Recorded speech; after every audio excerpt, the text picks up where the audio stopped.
This approachable blue-eyed blonde with a striking, open-faced beauty had a very encouraging career going for her in 30s Hollywood, but extenuating circumstances hurt her chances in the long run.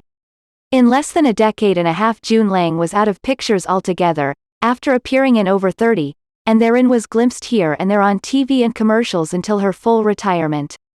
Although June never lost her stunning looks and vivacity, she never managed to return, although she indeed contemplated it from time to time.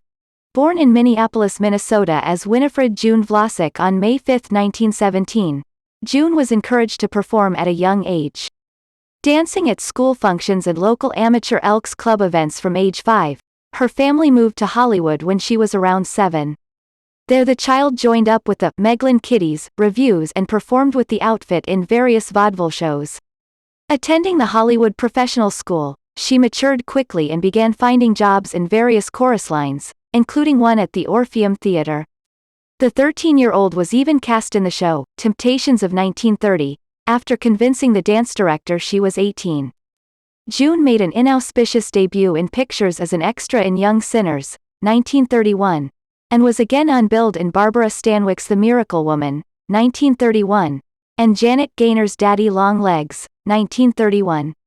Fox Studios took an interest in her after the director of She Wanted a Millionaire, 1932, John G. Blystone, saw bright promise in June after she performed a brief swimming pool bit.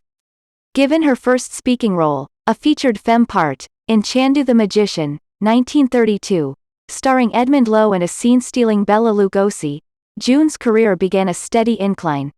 Billed as June Vlasic at first and seen prominently in such films as The Man Who Dared, 1933, and I Loved You Wednesday, 1933, June received the second femme lead role in the plush yet whimsical, operetta-styled Music in the Air, 1934, top-lining John Bowles and Gloria Swanson, who played a temperamental Teutonic diva. Adapted from the 1932 Broadway show with a Billy Wilder screenplay and songs composed and written by Jerome Kern and Oscar Hammerstein II, second lead ingenue's June, now billed June Lang, and her partner Douglas Montgomery actually received more focus than the stars. June followed this with the Hal Roach-produced Laurel and Hardy comedy Bonnie Scotland, 1935. She would work again with Hardy in his solo movie effort Zenobia, 1939.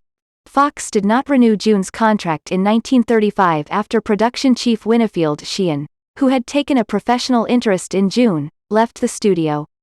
Yet within a year she was back in the fold when the new studio casting director spotted her dancing at the Trocadero Club. June made one of her most impressive films at Fox in 1936, the war-themed The Road to Glory, 1936, with the 19-year-old playing opposite the more seasoned Frederick March and Warner Baxter. In addition to such regular fare as The Country Doctor, 1936, which showcased the newsworthy Dion quintuplets, and Ali Baba Goes to Town, 1937, in which she played a beautiful princess, June is perhaps best remembered for her co-starring roles in two Shirley Temple heart-tuggers, Captain January, 1936, in which she played a schoolteacher, and Wee Willie Winkie, 1937, in which she portrayed Shirley's widowed mother. As fate would have it, the extremely photogenic June was relegated primarily to decorative roles in B films for the most part, but she tried to make the most of it until fate intervened and the beginning of the end began to show itself. Fox sent June to England in 1938 to film So This Is London, 1939. But the threat of war there so terrified her that she abandoned the set and returned home. Fox quickly ended her contract for making that choice. Worse yet, a disastrous and ill-conceived 1939 marriage to handsome Chicago mobster Johnny Roselli tarnished her Hollywood reputation completely. Roselli later became pals with film producer Brian Foy and was brought into Foy's minor company, Eagle Lion Studios, to serve as a producer of a few gangster movies. Although June maintained that she was initially naive to her husband's mob-related activities and the couple did eventually divorced in 1943, Roselli was indicted and convicted of racketeering during their marriage and later found murdered amid controversy in 1976 at age 71. Her career never recovered from such bad press. 1941 and 1942 were her last productive years as a B co-star with the Poverty Row, Offerings Too Many Women, 1942, The Deadly Game, 1941, and City of Silent Men, 1942, most representative of what she was handed. She made fleeting appearances after that, some of which were unbilled, and ended her movie career passively with the second-string programmer's Three of a Kind, 1944, Lighthouse, 1947. TV appearances were sporadic come the 1950s and early 1960s. She was the on-the-air, telephone girl, for a local Los Angeles talk show for a time, pitched products on TV, and also served as a photo model before she gracefully left the limelight altogether.